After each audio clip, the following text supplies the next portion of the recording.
பீமனும் திரௌபதியும் இரவு நேரத்துல பீமனும் திரௌபதியும் ஒரு ஏரிக்கரையில தங்கி இருந்த போது பசியால் வாடிய திரௌபதிக்காக பீமன் வந்து ஏரியில மீன்கள் எல்லாம் பிடிச்சிட்டு சமைச்சு கொடுக்க சொல்றான். அப்போ வந்து திரௌபதி பீமனுக்கு இந்திர துய்மன் அப்படிங்கிற மன்னனுடைய சுவாரஸ்யமான கதையை வந்து சொல்ல ஆரம்பிக்கிறான். மன்னன் இந்திர துய்மன் வந்து அகத்தியருடைய சாபத்தினால என்ன ஆகிறான்னு பார்த்தீங்கன்னா, மன்னனுக்கு வந்து பாண்டிய நாட்டை சிறந்த மன்னன் தான் இந்திர துய்மன். ஆட்சிய பிள்ளைகள்கிட்ட எல்லாம் வந்து கொடுத்துட்டு ஒரு மலாய மலையில மகாவிஷ்ணுடைய தீவிர பக்தரா தவம் பண்ணிட்டு இருக்கிறாரு. ஒரு முறை நந்தவனத்துல மகாவிஷ்ணுடைய நிலையிலேயே பூக்களை பறிச்சிட்டு இருக்கும்போது அங்க வந்து அகத்திய முனிவர் வந்து வரதை பார்க்க தவறிட்டாரு. இதனால கோபம் அடைஞ்ச அகத்தியர் வந்து அவரை யானையா மாறபடி சாபம் கொடுத்துட்டாரு. சாப விமோசனம் எப்படி கிடைக்குன்னா, தன்னுடைய தவறை உணர்ந்து மன்னிப்பு கேட்ட மன்னன் கிட்ட, நீ யானையாக அலைஞ்சு திரிகிற காலத்துல மகாவிஷ்ணு வந்து உன்னுடைய முதுகுல தட்டி சாப விமோசனம் தருவார் அப்படின்னு சொல்லி அகத்தியர் சொல்றாரு.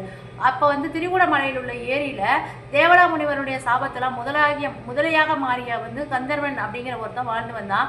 யானையாக மாறிய இந்திர துய்மனோ விஷ்ணு பூஜைக்கு தாமரை மலர்களை பருகி ஏரிக்கு வந்தபோது முதலை அவனுடைய காலை கவிழ்ச்சி 1000 வருஷம் 2 பேருக்குடைய போராட்டம் நடக்குது.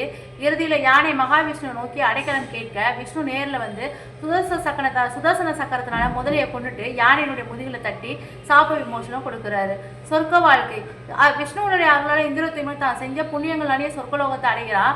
அவனுடைய இந்திரனுடைய நடன நிகழ்ச்சியில ஊர்வசியினுடைய நடனத்தை கண்டு ஒரு நிமிஷம் மன சபலம் அடைஞ்சு அவன் மேல ஆசைப்படுறான். அப்போ மன சஞ்சலம் அடைஞ்சதுனால என்ன ஆச்சுன்னா, இந்திரன் அவரை மீண்டும் வந்து பூலோகத்துக்கு போற மாதிரி சொல்றான்.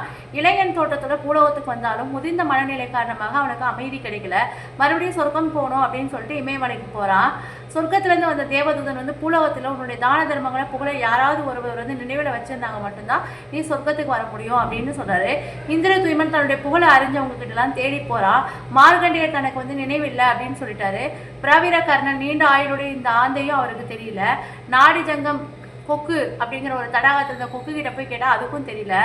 ஆமை கிட்ட போய் ஏறிட்டா அகோரப்பரா அப்படிங்கிற ஆமை கிட்ட இந்திர துய்மன் தன்னுடைய பெயரை கேட்டதும் கண்ணீர் சிந்திருக்கான். மன்னனுடைய இந்திர துய்மனுடைய யாகத்தின் போது தானமாக அளித்த பசுக்கள் வந்து நடந்த தடம் தான் இந்த தடாகமாக மாறியது. இந்த தடாகத்துல தான் நான் உயிர் வாழ்றேன் அப்படின்னு அவருடைய புகழை நான் மறக்கவே மாட்டேன் அப்படின்னு சொல்லியிருக்குது. தான தர்மத்தினுடைய பலன் இன்னும் பூமியில நிலைச்சிருக்கு அப்படின்னு தெரிஞ்ச தேவதூதன் வந்து மன்னனை மறுபடியும் சொர்க்கலோகத்துக்கு அழைச்சிட்டு போறா. இந்த கதையோட முக்கிய கருத்து என்னன்னா, தான தர்மத்துடைய பலன் ஒருத்தர் வந்து நமக்கு உண்மையான மனதோட செய்யக்கூடிய தான தர்மங்கள் தான் ஏதேனும் ஒரு ரூபத்துல நமக்கு சரியான ரூபத்துல நம்மளை காப்பாற்றி நம்மளுடைய ஆபத்துகள் இருந்து மீட்க உதவும்.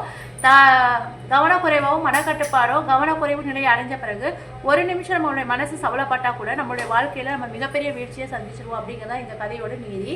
உங்களுக்கு பிடிச்சிருந்ததுன்னா வீடியோவை சப்ஸ்கிரைப் பண்ணிட்டு ஷேர் பண்ணிடுங்க.